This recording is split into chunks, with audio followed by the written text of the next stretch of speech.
The reason most people fail is because they give up what they want most for what they want now. I am one decision away from a totally different marriage, a totally different life, a totally different job, a totally different income, a totally different relationship with my kids. Your life comes down to your decisions, and if you change your decisions, you will change everything. Nothing in life is promised except death. If you had the opportunity to play this game of life, you need to appreciate every moment. A lot of people don't appreciate their moment until it's past. 95% of our decisions are made by how you feel in the moment. And that is the problem. Do you feel like making that cold call? No, you don't. Do you feel like doing that third set of reps? No, you don't. And if you accept the fact that you may never feel ready and you may never feel motivated and you may never feel courageous, and that's okay, but you can still push yourself forward as you start to see yourself becoming the person that takes action, guess what happens? You build the skill of confidence and courage. My perspective, when people ask me all the time, no, I lack discipline, how can I get discipline in my life? And no one wants to hear this answer. No one wants to hear it. One of the first steps you can take to impose discipline in your life is to wake up early in the morning. Because let's face it, when the alarm goes off, you got your head on that soft pillow. It's all nice and cozy and warm in there. You do not feel like getting up. You should not. That snooze alarm is... That's insane. I call that snooze alarm the dream killer. Like when you press that snooze button, you're killing your dreams. No, where people get worried and people freak out is sleep is healthy. Sleep is good for you. I know that. I get it. And people say, you're telling people not to sleep. No, I'm not telling people not to sleep. You do 6 hours every night, 10 o'clock. Yeah, I usually go to bed around 10:30, 11, and I wake up at 4:30. So I get 5.5 to 6 hours almost every night, you know? And sometimes I tell people, I think sleeping is good. I do it almost every single day. Those times when you get up early and you work hard, those times when you stay up late and you work hard, those times when you don't feel like working, you're too tired, you don't want to push yourself, but you do it anyway. That is actually the dream. That's the dream.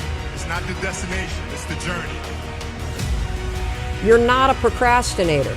You have a habit of procrastinating. And in the case of procrastination, the trigger's always stress. The only way to break a habit, you guys, is not to deal with the triggers. You're never gonna get rid of the stress in your life, but you can 100% change your pattern of avoiding work. What you're gonna do is you're gonna go, oh, I must be stressed out about something. Then I want you to just work, just for 5 minutes, because your problem isn't working. It's the habit of avoiding. I believe that most human beings are only living at about 40% of their capability. So the mind has a governor, like a car. If you're driving a car and the car has a governor on it, the car may say 130 miles an hour, but the governor's set for 91. Once that governor sets in, you get to 91, that car starts doing this. The car wants to go. The car wants to go, but that factory said, we're not going past 91.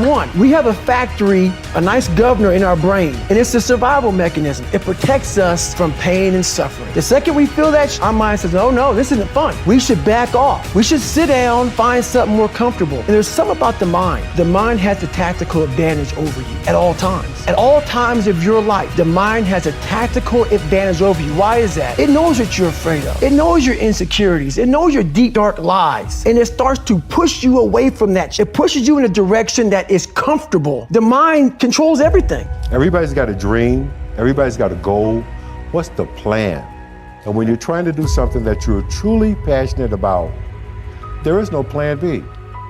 Think about that for a second. Michael Jordan won 6 NBA championships with the Chicago Bulls because he was committed to plan A, not plan B.